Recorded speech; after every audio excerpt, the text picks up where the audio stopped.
Bueno, les decía antes del corte que en el programa de hoy tenemos un solo invitado, un invitado muy especial. Seguramente quienes nos siguen todos los martes lo conocen. Yo podría decir que fue un destacadísimo egresado de la Universidad Nacional de Córdoba. Podría decir que tuvo responsabilidades en el Banco de la Provincia de Córdoba. Pero yo estoy casi seguro que podría resaltar sus méritos académicos. Y yo guardo el recuerdo de quien fue mi profesor de econometría, una materia del último año, del sexto año de la carrera de economista, y que cuando se despidió de nosotros nos dijo que se iba a estudiar su posgrado a Estados Unidos, ¿no? Pero estoy seguro que digamos, la generalidad de la gente lo recuerda por otra razón. Y es porque vamos a hablar con, yo le diría, el padre de la convertibilidad, Domingo Cavallo, ministro de Economía, que puso en marcha aquel programa que conocemos como el programa de la convertibilidad. Yo creo que ya lo tenemos en pantalla y lo primero que quiero hacer es agradecerle muy especialmente, Mingo, porque sé que tiene una agenda compleja y que se prestó amablemente a que este no periodista, digamos, le haga una entrevista. Así que en mi nombre y en nombre de Ricardo Fonseca, que es quien habitualmente conduce el programa, quiero agradecerte muy especialmente que nos hayas dado este tiempo que vamos a utilizar. Es un gusto, Kiko. Sí, yo me acuerdo de cuando eras estudiante y me acuerdo de ese año que yo enseñaba econometría. Me acuerdo que habíamos llegado hasta el capítulo 7 y yo quería que estudiaran también el capítulo 8 y el 9. Y me parece que ya estaban cansados ustedes, los estudiantes. Y me acuerdo que me hicieron una huelga y me cantaban, ni la 8...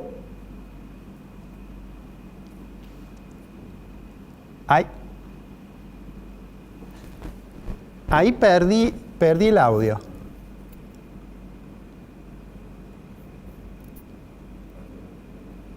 Creo que hubo un problema de conectividad y perdí el audio. Les juro que eso no es porque yo haya decidido censurar el recuerdo de Cavallo respecto de aquel curso de econometría, ¿no? ¿Ahora se escucha? Ahora lo escucho perfecto, profesor. No, digo que aquel año habíamos llegado hasta el capítulo 7 y yo quería dar en la última semana 2 capítulos, la 8 y la 9. Y entonces los estudiantes me hicieron una huelga, me dijeron, ni la 8 ni la 9, de las 7 no nos mueven.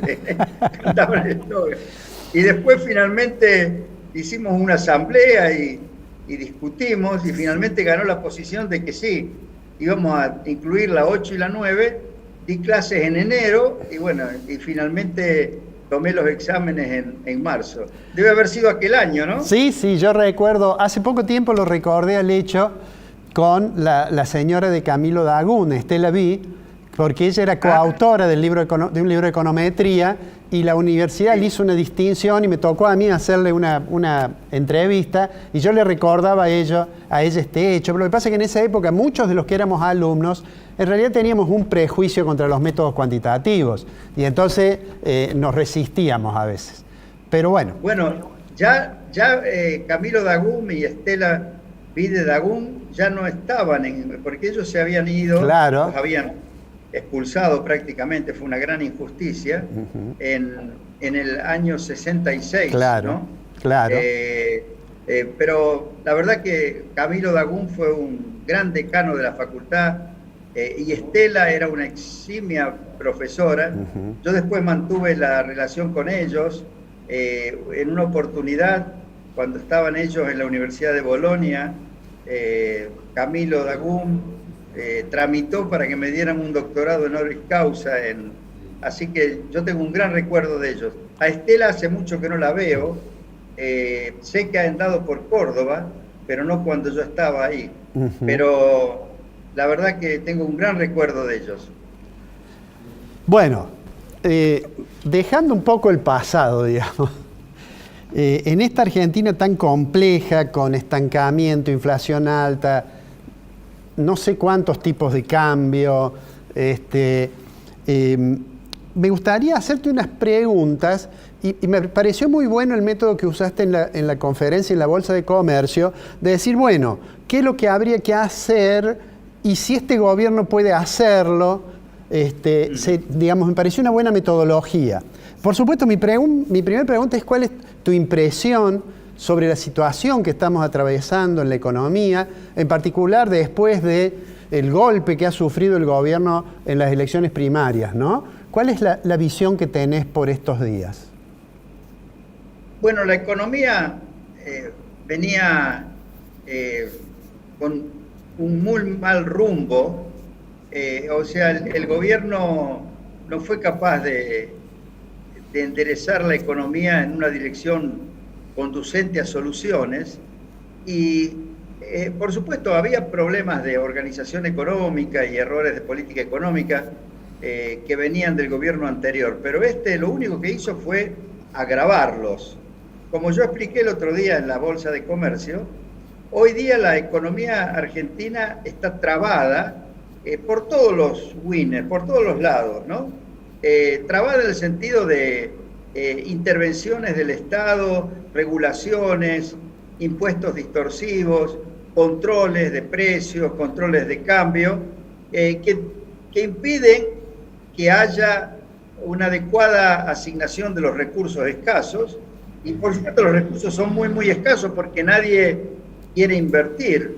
Los ahorros que había o que se generan ahora, en general, no están dispuestos a invertirse en el país. Y ahorro externo, no hay nada que se canalice hacia Argentina. Entonces, estamos en un estancamiento, para colmo, con una alta inflación, y no solo alta la inflación, un 50% anual, sino con mucha inflación reprimida. Entonces, para salir de esta situación, lo que se va a necesitar es destrabar el funcionamiento de los mercados, abrir la economía, dejar que se sinceren los precios y, por supuesto, adoptar medidas conducentes a evitar que el gasto público escale desproporcionadamente. Pero todo eso es algo muy complejo de hacer. Va a haber que hacerlo, porque si no, no se va a salir de esta situación. Pero lo va a poder hacer un gobierno que tenga liderazgo, que entienda que esos cambios, esas reformas, esas nuevas reglas de juego son imprescindibles, que esté convencido de ello y que cuente con un equipo en condiciones de implementar esas reformas, lo respalde a ese equipo y, por supuesto, hagan una gran tarea de comunicación y de explicación a la gente para que la gente entienda de qué se trate y crea en los anuncios que haga el gobierno, ¿no? Fernando Henrique Cardoso, el gran presidente de Brasil, decía: gobernar es explicar, explicar, explicar. Es fundamental, por supuesto, explicar buenas medidas y que vayan a resolver los problemas, ¿no?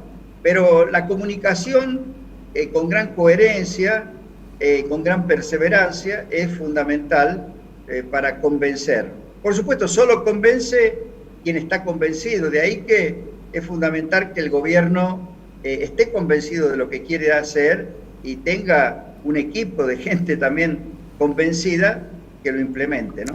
Yo creo que esto, cualquier gobierno, me refiero a cualquier gobierno. Ahora, después, como vos explicaste, yo me pregunté, este gobierno, el gobierno de Alberto Fernández, después de haber perdido las PASO y probablemente van a perder también la elección del 14 de noviembre, y con todo lo que uno está viendo que opina la gente que está cerca de Cristina, con lo que opinaba Alberto Fernández antes, hay una gran cantidad de videos que dan cuenta de que opinaba lo contrario a lo que está haciendo su funcionario y está haciendo él mismo, y por supuesto lo que pregona Cristina, va a poder pegar ese giro, suponiendo que se convenciera él o lo convenciera algún potencial ministro de Economía de pegar ese giro, yo creo que no les daría resultado. Yo creo que la gente no les creería y podría producir efectos peores que los que están ocurriendo, ¿no? Yo hace un ratito estaba viendo el discurso que hizo Celestino Rodrigo, cuando fue ministro, a los 27 días, que anunció y explicó qué es lo que estaba pasando, anunció el programa completo y anunció lo que estaba pasando. Y ahí se ve claro, era un programa que pretendía resolver los desequilibrios que se habían acumulado, pero incluía un tarifazo del 150%, una devaluación de 100%, pretendía que los sueldos no aumentaran más que 30%, suponiendo que hubiera sido creíble ese programa y que hubiera estado respaldado por un gobierno firme y con apoyo de los mismos que habían impulsado el plan Helbar 2 o 3 años antes, podría, en teoría, haber dado resultado, pero ahí en ese contexto político, con ese tipo de gobierno y con los conflictos internos que había y los puntos de vista diametralmente opuestos que había en ese gobierno, era imposible que diera resultados. Y fue una verdadera bomba porque provocó una inflación del 800% anual, saltando desde el 50 o 60% que venía antes, ¿no? Claro, había un montón de inflación reprimida y eso se transformó en una explosión. Por eso yo creo que el gobierno no tiene otra posibilidad, con la conformación actual, con las ideas que ha venido pregonando, con los enfrentamientos internos, lo único que puede hacer es mantener lo que está pasando ahora, con una tasa de inflación que podrá ser un poco más alta, y por supuesto va a seguir la economía estancada una vez que se haya recuperado plenamente de la caída por la pandemia, pero yo no veo que podamos esperar que vaya a haber una solución significativa y duradera a los problemas que estamos enfrentando. Así que hay que esperar que se conforme un gobierno completamente diferente a partir de diciembre del 2003, y ese gobierno va a tener la oportunidad, pero por supuesto no va a ser fácil tampoco, porque va a tener que, por ejemplo, sincerar la situación de precios relativos, va a tener que tener un muy buen diagnóstico, tener muy bien planeadas las soluciones y un equipo que las pueda implementar, un liderazgo firme y bien orientado en cuanto al rumbo que hay que darle a la economía y respaldar a su equipo, ¿no? No sé si eso va a ocurrir, pero es una posibilidad. Digamos, de la reflexión tuya, digamos, uno concluye, bueno, tenemos 2 años de mandato de un presidente muy desdibujado, con situación económica muy delicada, que tiene casi la imposibilidad política, digamos, aparte de las convicciones, de dar un giro muy grande o de buscar otro rumbo, por utilizar la palabra que habías empleado. Pero bueno, eso es al 2023. De aquí al 2023 hay algunos temas que el gobierno va a tener que resolver o tomar alguna medida. Por ejemplo, el frente externo, ¿no? Tenemos ahí una negociación con el fondo, tenemos además una situación en el Banco Central de reservas complicada y tenemos un mercado cambiario que yo creo que poca gente sabe cuántos tipos de cambio tenemos. Habría que a lo mejor adoptar alguna medida en materia cambiaria y habría quizás, digamos, pensando en las reservas del Banco Central y que a lo mejor, bueno, cerrar alguna forma de acuerdo, el de facilidades extendidas o el que fuera, con el fondo, porque si no uno empieza a pensar que se va a complicar el arribo al 2023 y en todo caso, si arriba va a llegar con una situación tan delicada que va a ser malo también para el gobierno que lo suceda, digamos. Sí, yo creo que hay cosas que el gobierno puede hacer para que no empeore mucho la situación y para que se pueda llegar a fines del 2023 eh, con la economía no tan desajustada. Eh, pero no son cosas fundamentales, son más bien algunos ajustes marginales, que yo espero que los hagan, ¿no? Por ejemplo, en este tema de los distintos mercados cambiarios, en realidad la economía podría funcionar, no perfectamente, pero mucho mejor que lo que está funcionando ahora, si además del mercado oficial, en el que obligatoriamente tienen que vender sus divisas los exportadores y al que deben acceder los importadores para poder pagar sus importaciones, y eventualmente en el que van a buscar los recursos los que estén endeudados en dólares y tengan vencimientos en los próximos 2 años. Si además de ese mercado dejaran funcionar un mercado totalmente libre, que reemplazara al contado con liquidación, al dólar bolsa y al blue, un mercado libre en el que se pudieran hacer todo tipo de transacciones sin intervención del Banco Central, es decir, en el que quien quiere traer capitales del exterior o quien tenga dólares y los quiera vender, los pueda vender en ese mercado. Quien quiera comprar dólares para hacer turismo o para alguna transferencia al exterior, que lo pueda comprar en ese mercado. Y de paso, podría servir para algún tipo de exportaciones, por ejemplo, las exportaciones de servicios prestados por consultores, programadores, gente que trabaja con su computadora y recibe ingresos del exterior, que puedan vender en ese mercado las divisas. Yo diría que casi todos los servicios podrían finalmente dejar que se vendan en ese mercado.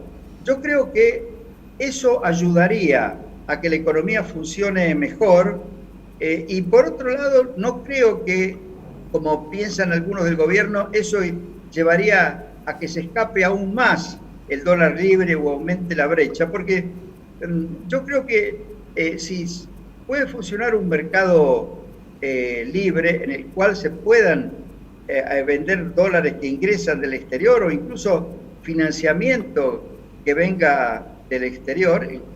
Por supuesto, si entra en ese mercado, no significa que el Banco Central, al vencimiento de ese financiamiento, vaya a estar obligado a venderle en el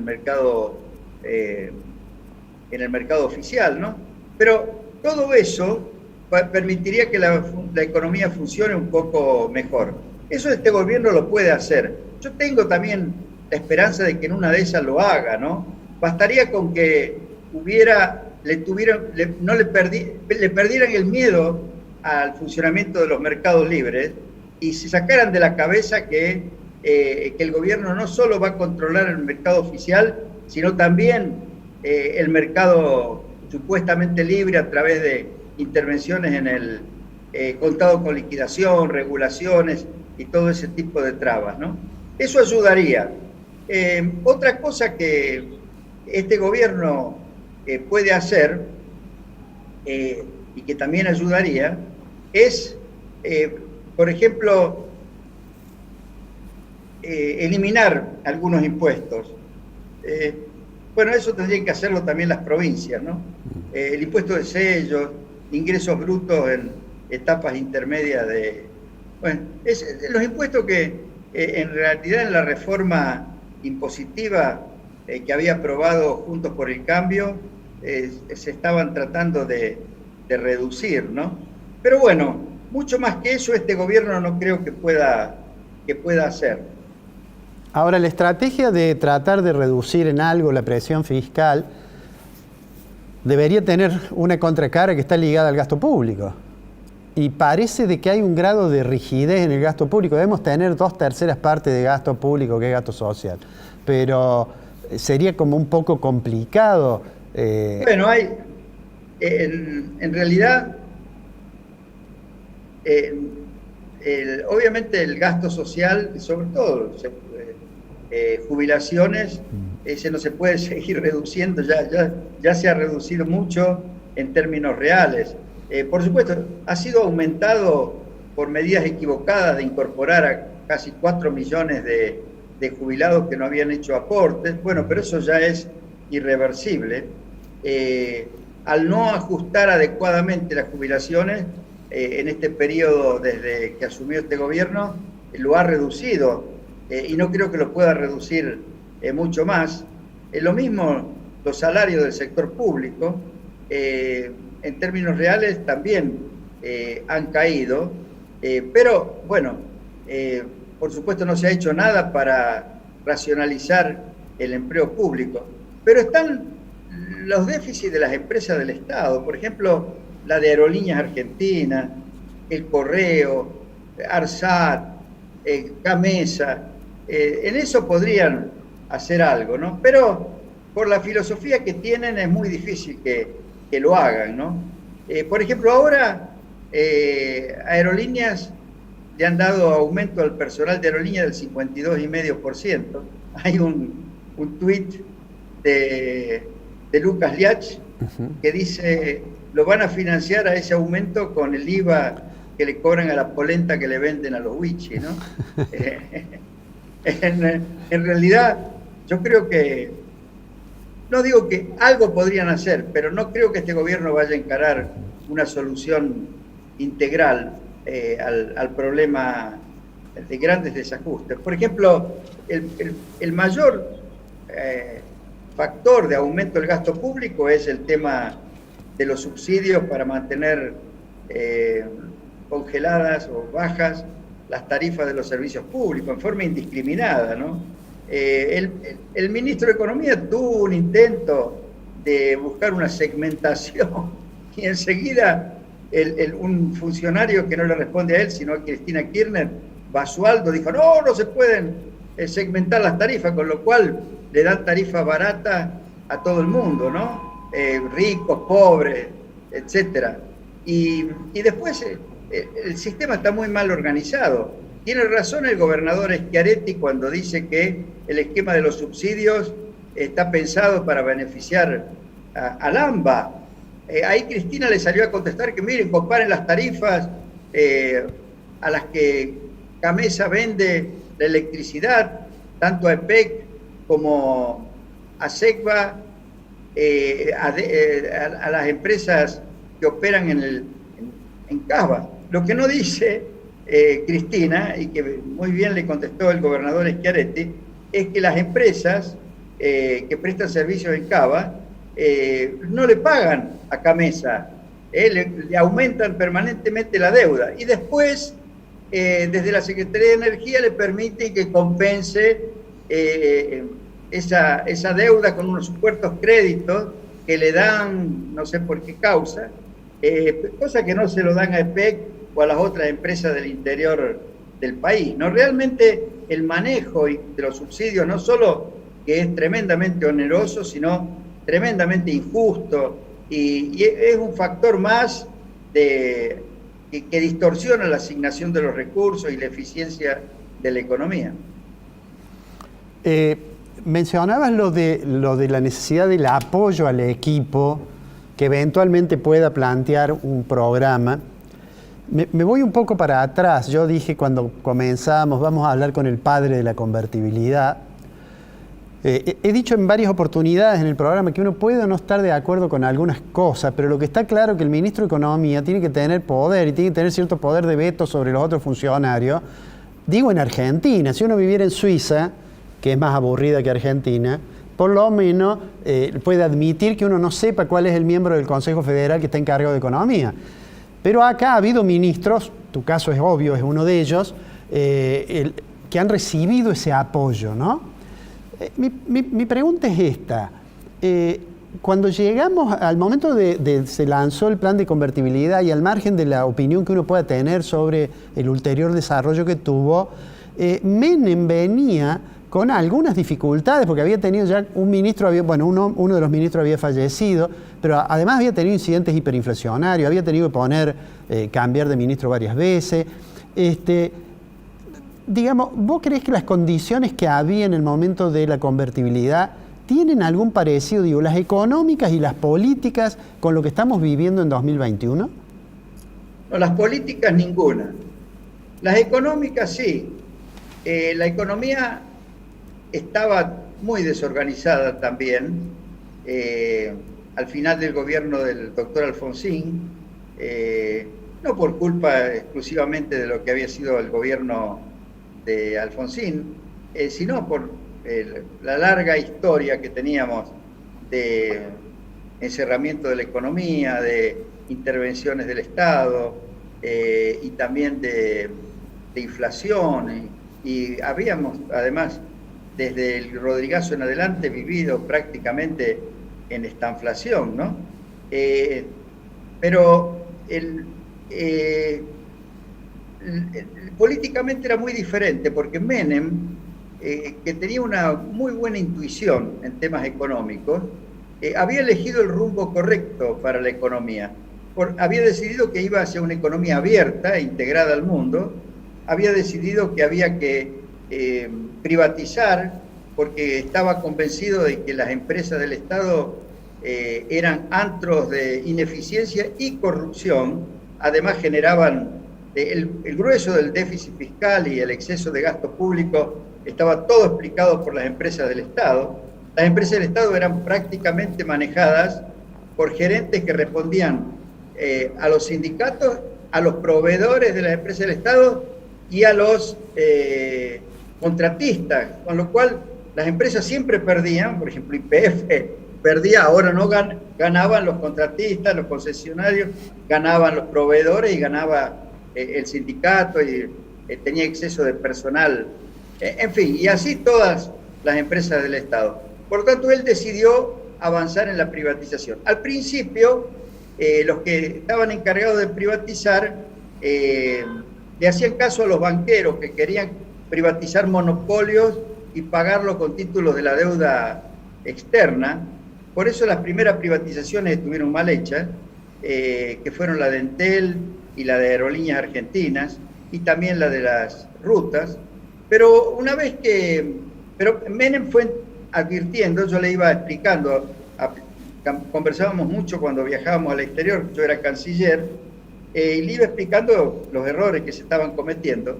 Y entonces, cuando yo llegué al Ministerio de Economía, en materia de privatizaciones paramos durante un año, y los nuevos encargados de las privatizaciones, entre ellos Carlos Bastos en energía, Chacho Soria en transporte, William Otrera en infraestructura, Rafael Conejero en los puertos, todos empezaron a trabajar de la forma como se corresponde con privatizaciones. Primero, definir las reglas de juego, crear los mercados para que haya competencia, o regular bien si hay servicios que no se pueden resolver por competencia.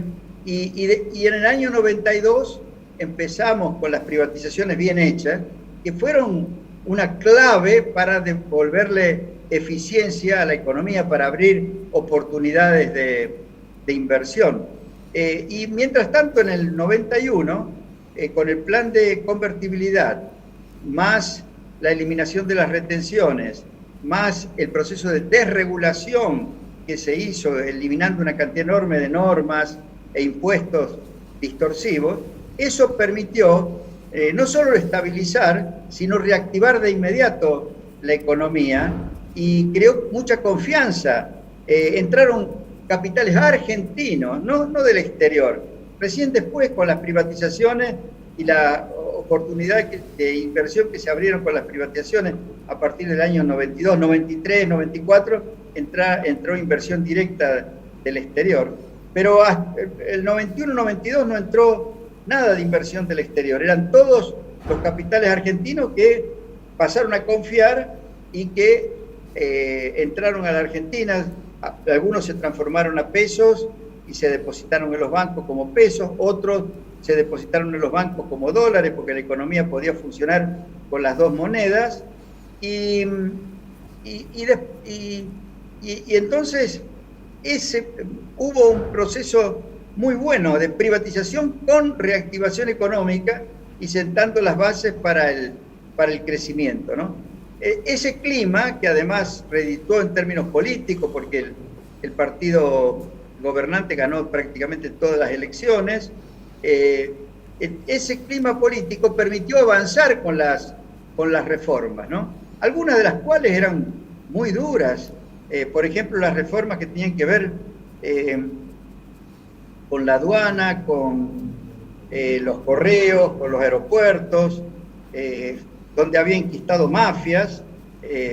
Bueno, tuvimos que luchar denodadamente, incluso varios de los funcionarios y yo mismo sufrimos persecuciones judiciales muy injustas, pero precisamente por esa lucha contra las mafias, los monopolios que intervenían en esos mercados, ¿no? O sea, no es una cosa sencilla y hay que aprovechar la popularidad que da la estabilidad y la recuperación de la economía para avanzar con las reformas. Si uno se queda inmóvil y deja que de nuevo los lobbies empiecen a presionar para recrear privilegios, para mantener vivos mecanismos de corrupción, no se resuelve ningún problema, ¿no? Además está todo el tema también laboral. Justamente ayer fue publicado en Clarín una carta de Armando Caro Figueroa sobre el tema de la reforma laboral, que es muy buena, hay que leerla. Realmente, si hay un ámbito en el cual hay que trabajar dialogando y negociando, es en el ámbito de la reforma laboral, ¿no? Y en el gobierno de Menem tuvimos la suerte de que uno de los ministros, el tercer ministro, los otros también habían intentado, pero el que realmente manejó muy bien la situación fue Armando Caro Figueroa, que tenía la experiencia de la reforma laboral que había tenido que hacer Felipe González en España, porque él había sido asesor de la especie de CGT italiana, perdón, española, y había aprendido cómo se negocia y cómo se consigue introducir la necesaria flexibilidad laboral, pero sin perjudicar a los trabajadores, al contrario, creando más oportunidades de empleo y negociando básicamente, ¿no? En fin. Mingo, bueno, yo podría estar escuchándote a lo mejor toda la noche, pero simplemente quiero cerrar la nota agradeciéndote mucho, porque sé que este es un horario que no era el mejor para bueno, yo normalmente duermo la siesta. Claro, le voy a decir a los televidentes que nosotros grabamos 14:30 y que el doctor Cavallo suprimió su siesta para poder hacer esta nota. Pero quiero decir algo más. Frecuentemente cuando uno hace una nota a una personalidad importante o alguien involucrado en política, suele haber sugerencias sobre qué cosas valdría la pena comentar o preguntar y qué cosas no preguntar. Y quiero decir que yo, por la confianza que tengo, le pregunté a Cavallo si había alguna restricción de ese, y la respuesta que recibí por WhatsApp decía: respondo a todas las preguntas que sean necesarias. Así que quiero también agradecer eso. Y de nuevo, en mi nombre y en nombre de Ricardo Fonseca, que por un tema de salud no nos acompaña, te agradezco mucho que hayas estado con nosotros. Bueno, gracias por invitarme. Y te felicito por el programa, lo felicito a Fonseca también, aunque yo no he visto muchos capítulos, pero me acuerdo del martes pasado, donde lo entrevistaste a Ramón Frediani, y fue muy interesante también. Bueno, muchísimas gracias. Adiós.